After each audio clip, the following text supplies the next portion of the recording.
మొన్నటి వరకు మద్యం పాలసీ. ఏమమ్మా ఎండేవాళ్ళు ఒకరిద్దరు దాగుంటారు. ఏం తమ్ముళ్ళు జ్ఞాపకం ఉందా మీకు? నేనైతే నా జీవితంలో ఎప్పుడూ చూడలేదు ఎవరిని. మద్యం అంతా వీళ్ళు, డిస్టిలరీస్ వీళ్ళే ఓనర్షిప్, అక్కడి నుంచి హోల్సేల్ వీళ్ళే, రీటైల్ వీళ్ళే, షాపులో అమ్మేది వీళ్ళే, కల్తీ చేసేది వీళ్ళే. ప్రజలంటే ప్రజల ప్రాణాలు లెక్క లేకుండా చేసి పారేశారు. అందుకే నేను చెప్పా, ఎవరైనా సరే ఇందులో ఏలు పెడితే షాక్ కొట్టాలి. నూతనమైన మద్యం పాలసీ తీసుకొచ్చా.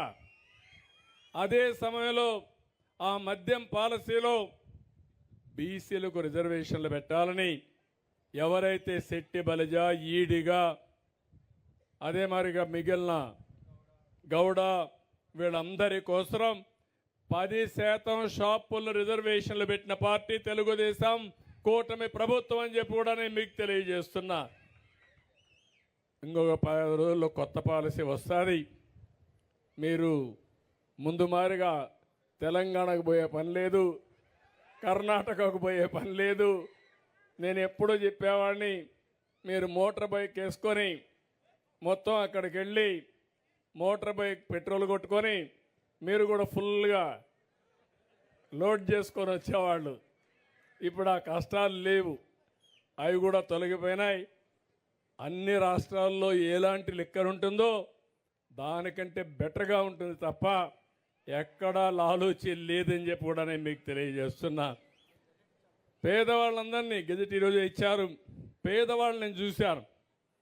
పేదవాళ్ళని ఆర్థికంగా దెబ్బతీసే విధంగా రేట్లు కూడా విపరీతంగా పెంచేశాడు. అందుకే నేను చెప్పాను, క్వార్టర్ బాటిల్ 99 రూపాయలు పెట్టమని చెప్పి ఆదేశాలు ఇచ్చాను.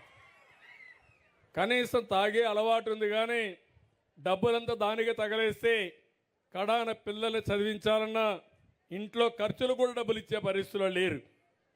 తాగనీయకుండా చేయడం మా ఆడబిడ్డల బాధ్యత. మీకు చాలాసార్లు నేర్పించా. ఇక్కడంతా డాక్రా సంఘాలు ఉన్నారు.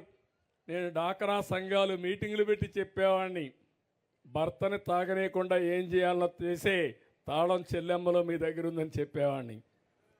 కానీ ఇప్పుడు కూడా మీరు తాగనీయకుండా చేయగలిగితే చాలా సంతోషం. దానికి కూడా ఒక 100 కోట్ల రూపాయలు ఖర్చు పెట్టి మద్యాన్ని తాగనీయకుండా అలవాటు మార్పించడానికి ప్రయత్నం చేస్తా. అది కూడా ముందుకు పోదామని చెప్పి కూడా నేను మీకు తెలియజేస్తున్నా.